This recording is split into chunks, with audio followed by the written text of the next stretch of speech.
Muy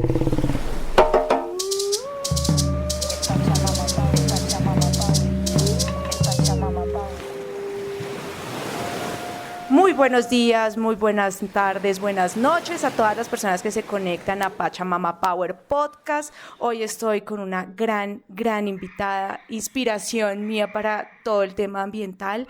Ella es la profesora Sandra Patricia Vilar de Quiroga, doctora en ecología, científica, bióloga marina, ambientalista colombiana, reconocida por su defensa en ecosistemas como la Ciénaga Grande de Santa Marta. Ha sido también reconocida como las personas más importantes en Colombia en el 2015 por parte del diario El Espectador y es una de las 29 colombianas distinguidas por la ONU Mujeres en Medio Ambiente. Bienvenida, profe, a este espacio de Pachamama Power. Hola Sonia, qué gusto acompañarte en tu podcast. Muchas gracias por la invitación. Bueno, este podcast lo estamos haciendo así unos episodios sobre la COP. Quiero saber tus precisiones, qué viste y que charlemos acerca de esto. Bueno, yo creo que haber logrado la realización de la COP ya fue un éxito para el país, fue un éxito para mostrarle al mundo que podemos alojar este tipo de eventos de gran categoría con mucha rigurosidad, con mucha calidad. Cali fue una gran anfitriona, los caleños se lucieron, el alcalde y su equipo, la gobernadora y su equipo la dieron toda en un tiempo récord, entonces yo creo que de eso los colombianos nos tenemos que sentir supremamente orgullosos. Nos tenemos también que sentir muy orgullosos porque la gente acudió al llamado, a un llamado, digamos, muy raro, a un llamado que nos hizo la señora ministra Muhammad para poder acompañar esa COP de la gente y que nos hicieron desde el gobierno de maneras múltiples y digamos, autoorganizadas. La gente llegó batiendo récords. O sea, las cifras de Cali es que asistieron más de 1 millón de personas para la zona verde y en la zona azul hubo récord de acreditaciones. Entonces, creo que hay una respuesta muy interesante que lo que nos muestra es que la sociedad colombiana está dispuesta a llamados con propósito y a llamados con propósito en temas que, aunque no conocen mucho, están dispuestos a sumar porque pareciera que es un elemento que empieza cada vez más a aglutinarnos, a volverse un referente de la identidad nacional y yo creo que eso es un tema que no hay que dejarlo pasar, que hay que seguirlo fortaleciendo y que le queda la tarea al gobierno y obviamente a la sociedad en general de continuar con ese impulso tan bonito que se vio en Cali. Ya luego sobre las negociaciones, pues bueno, yo creo que ahí sí hay que ser muy realistas y creo que lamentablemente, aunque se dieron anuncios muy interesantes de procedimiento que avanzaron, el reconocimiento del órgano permanente para los pueblos indígenas, del reconocimiento de las comunidades afrodescendientes para poderlos tener en cuenta, me parece importante, pero realmente el mundo estaba esperando avances financieros. Y yo creo que aquí, pues lamentablemente no hubo, salvo el anuncio del Fondo de Cali, que digamos quedó, que eso es un aporte interesante, pero todavía quedó el anuncio, más no la plata.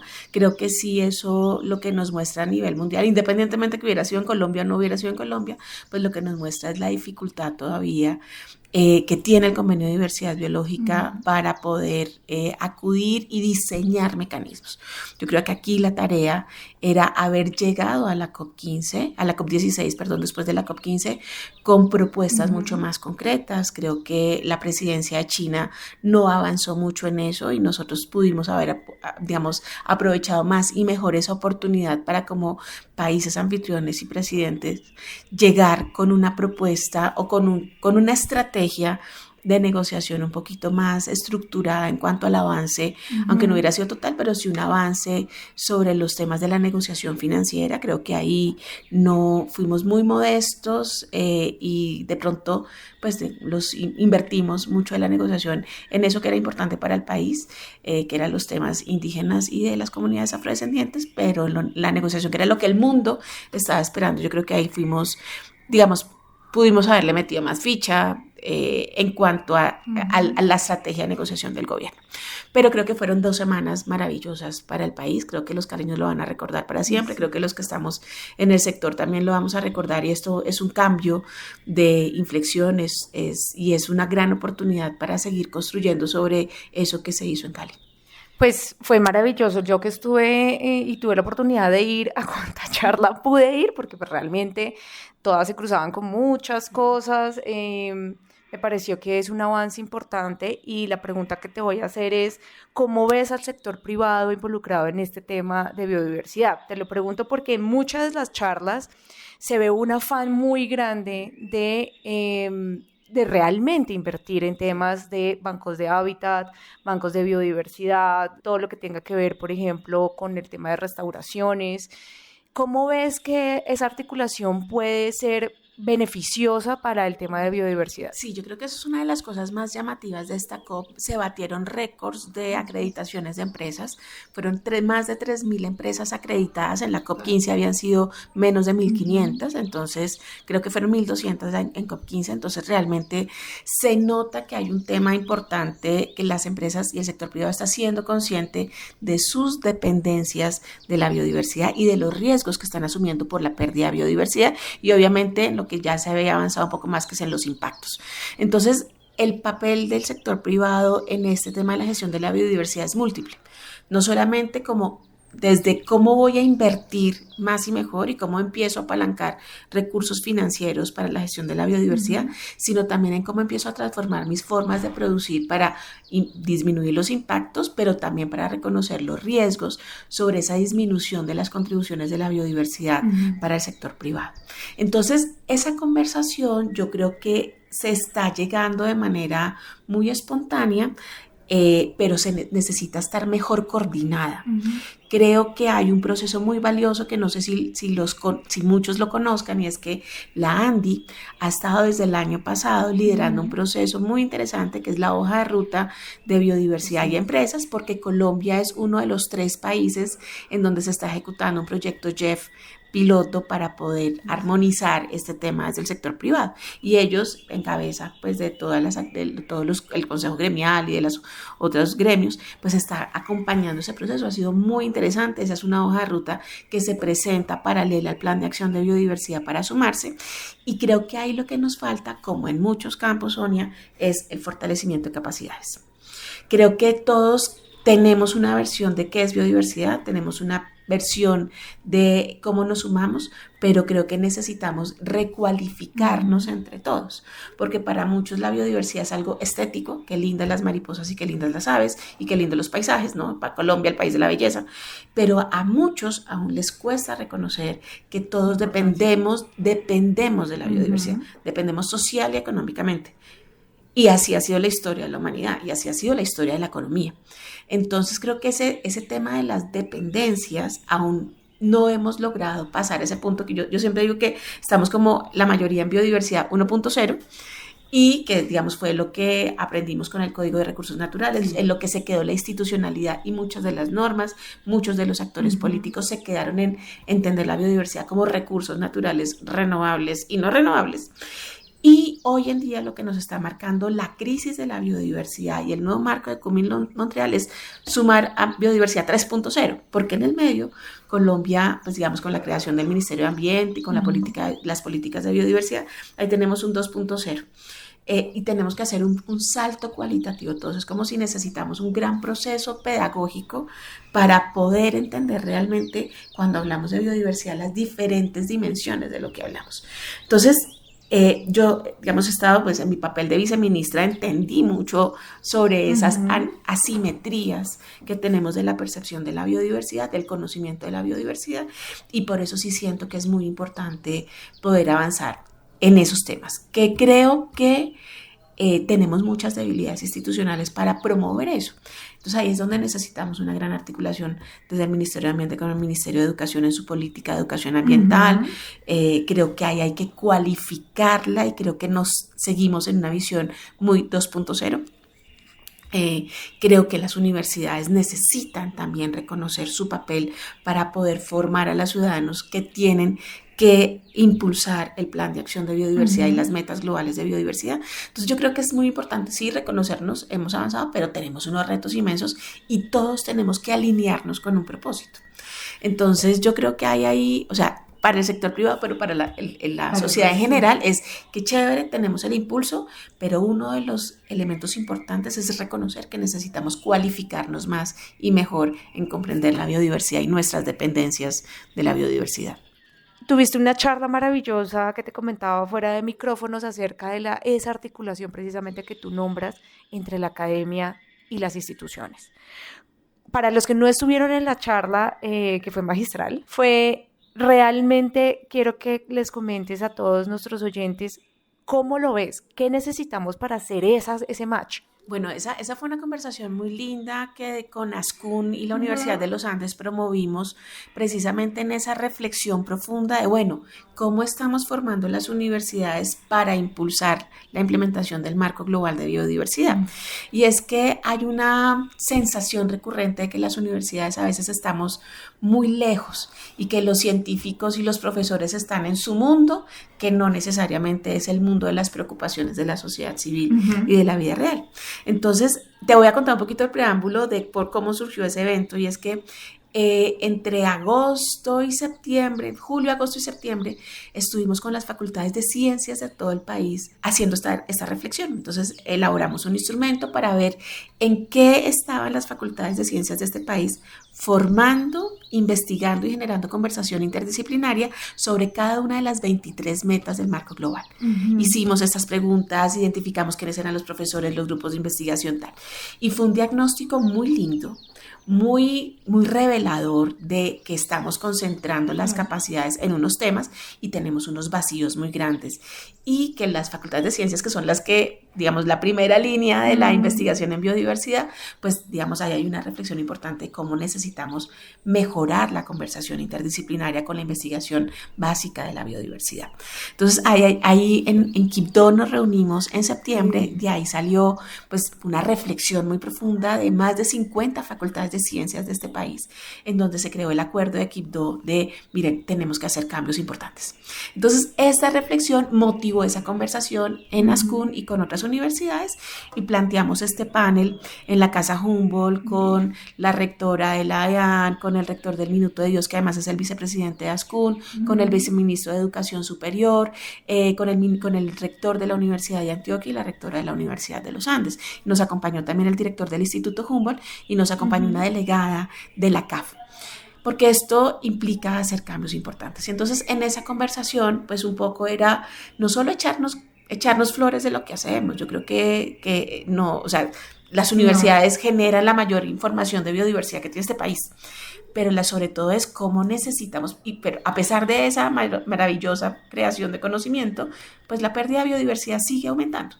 Entonces es insuficiente. Entonces ahí un poco, y lo que nos invita el marco global de biodiversidad es, miren, tenemos que detener la pérdida de biodiversidad y tenemos que restaurar la naturaleza perdida. Entonces, ¿cómo las universidades empezamos a reflexionar que tenemos que formar a los ciudadanos para esa tarea? Entonces fue una conversación muy interesante en donde hubo una reflexión, digamos, profunda de si hay cosas que tenemos que cambiar.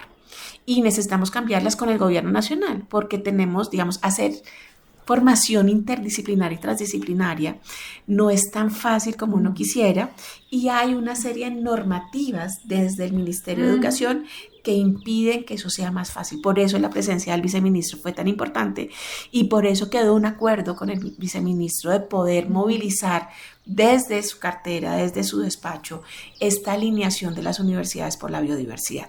De nuevo, no era solamente echarnos bombo, porque pues eso es muy colombiano, sino hacer también una tarea de reflexión y de propósito, de ajuste y de alineación con una meta, con las metas globales del marco global de biodiversidad. Entonces, me parece súper válido. ¿Y qué crees como 3 puntos claves importantes de cómo hacer, digamos, esa articulación entre todos? Bueno, yo creo que aquí, y es muy importante reconocer eso. Eso hemos sido, y eso es lo que se nos ha promovido por los temas de calidad de la universidad, de las universidades, por el tema de la promoción de los docentes. O sea, el sistema nos llevó a profundizar y a dispersarnos, ¿no? Ahora la tarea es cómo converger. Y entonces tú converges, por ejemplo, desde los problemas. ¿Cómo converges desde diferentes disciplinas a intentar resolver un problema? Porque los problemas son multidisciplinarios.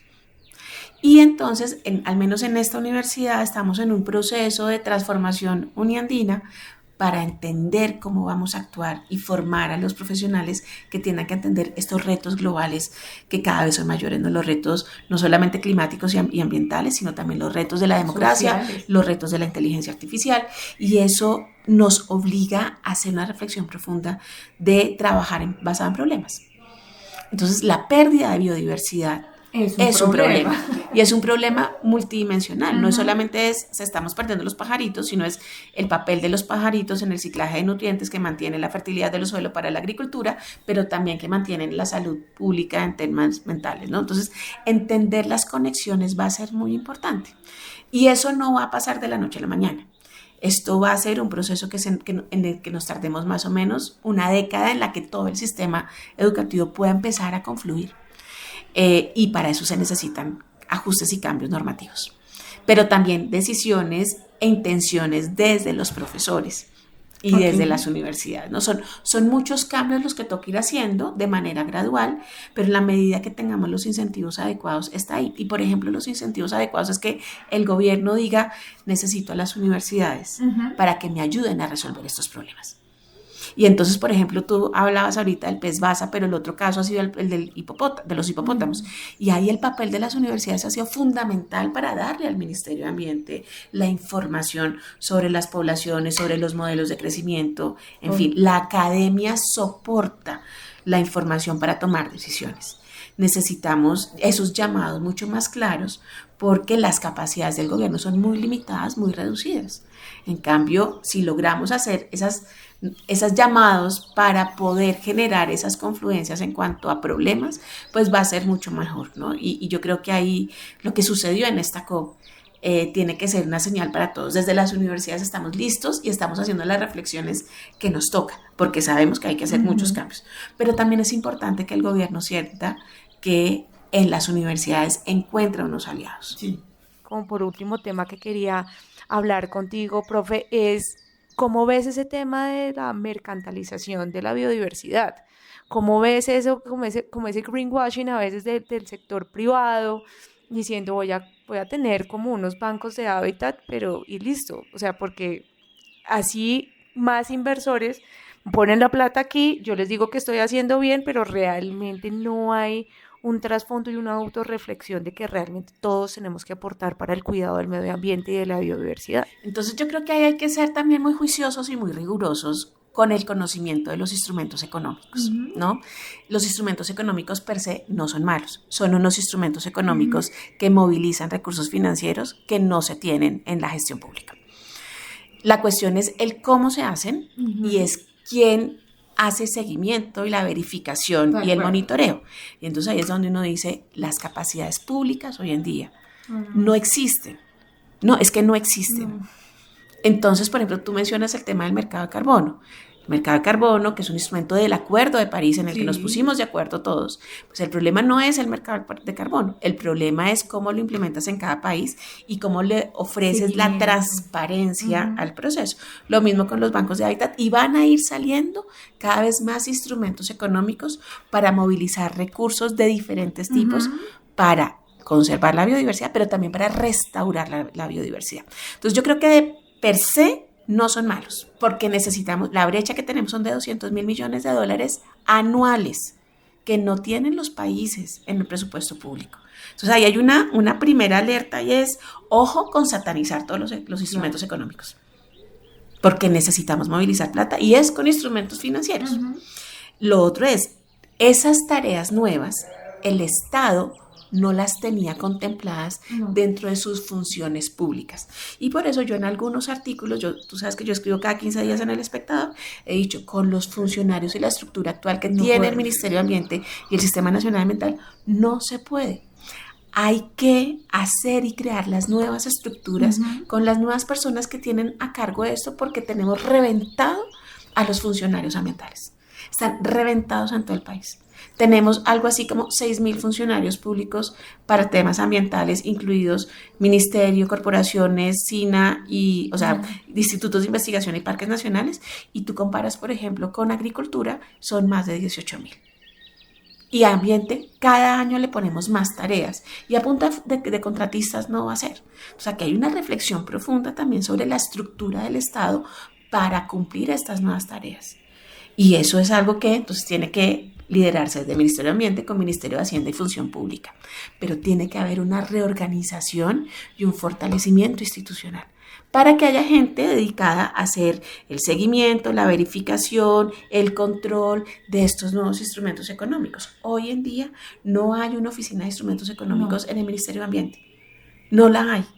No tienes los funcionarios encargados de esto. Entonces, pues, ahí empiezas a ver los cuellos de botella, ¿no? Para poder, claro, para poder tener la transparencia sobre lo que yo implemento nuevo, como el mercado de carbono. Tengo un grupo especializado en esto, con las capacidades, las competencias, y no a punta de contratistas o lo que me ponga la cooperación. Entonces, ahí hay un tema que nos toca irnos también cualificando a todos, porque hay que mover mucha plata.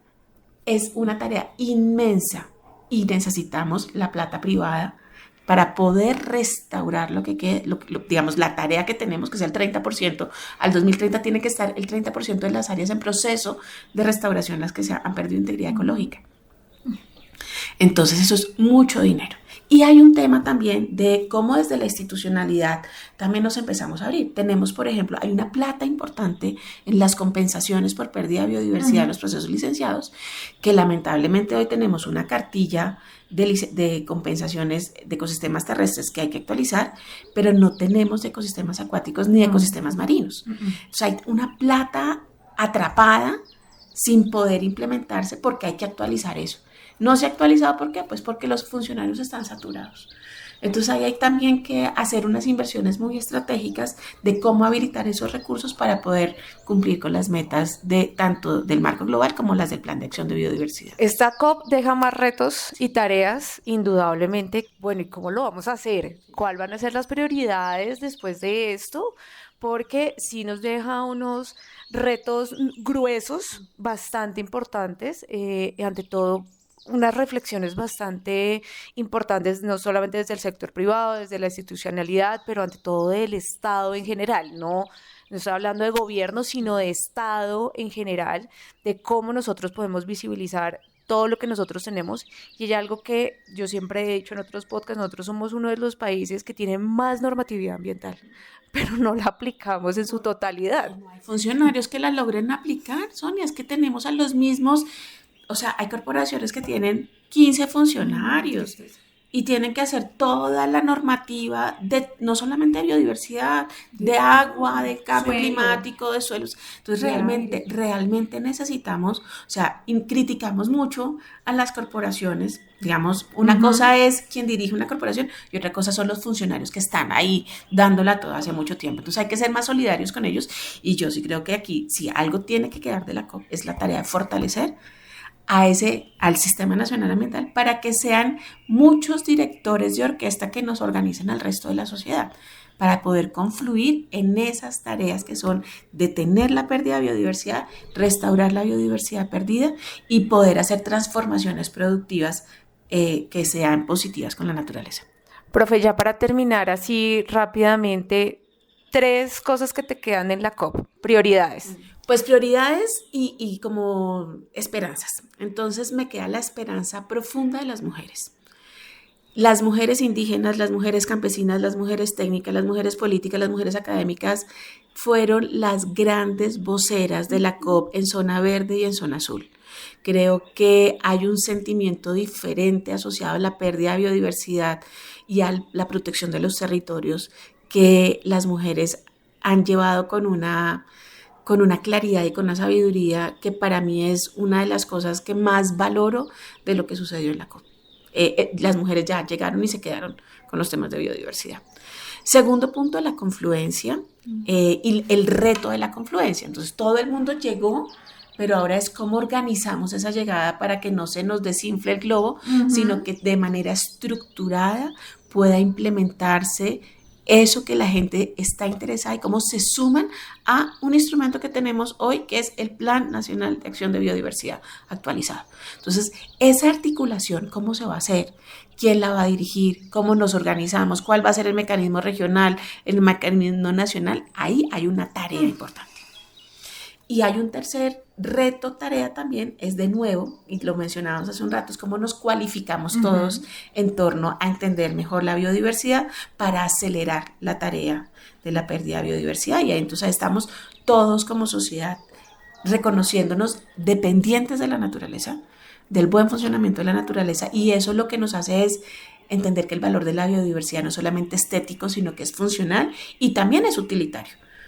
Entonces todos dependemos de la naturaleza, estamos en riesgo por la pérdida de la biodiversidad. Cuando estamos en riesgo, es riesgo el Producto Interno Bruto del mundo. La mitad del Producto Interno Bruto del mundo está en riesgo por la pérdida de biodiversidad, sin sumarle la retroalimentación con cambio climático. Entonces es como empezamos a hacer las cifras y los numeritos, reconociendo ese valor de la dependencia de la biodiversidad a escala nacional, desde los ministerios, pero también a escala personal, para tomar decisiones de qué consumo, qué no consumo, dónde mis acciones están impactando de manera positiva la biodiversidad, así sea desde el consumo. Te agradezco inmensamente estar en Pachamama Power. Este es un emprendimiento social, ambiental, liderado por, yo lo que les digo a todos mis invitados, esto no es un podcast mío, es un podcast de toda la gente que se quiera sumar a estas voces ambientales. Muchísimas gracias, yo te admiro inmensamente, en serio, amo tu lucha que has hecho desde hace muchos años y gracias por estar aquí. Este es tu espacio, lo que quieras hablar aquí, tú me dices, yo vengo y ella lo hacemos. Ay, Sonia, tan bella, muchas gracias y gracias por hacerme parte de esto, y claro que sí, saquémosle el jugo y creo que ahí estamos todos. Yo creo que lo importante es eso, reconocernos que somos un movimiento que la está luchando desde los argumentos, desde el sentimiento, y toca ser cada vez más propositivo porque necesitamos juntar más y más gente. Así que gracias por Pachamama Power. A todas las personas que se conectaron y nos escucharon en este nuevo episodio, muchas gracias. Ya saben que le pueden dar ahí en el botoncito de seguirnos en Spotify y en las otras aplicaciones. Muchísimas gracias, muy buenos días, buenas tardes, muy buenas noches a todas las personas. Un abrazo grande.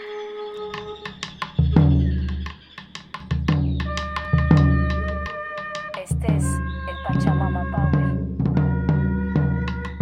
El Pachamama Power.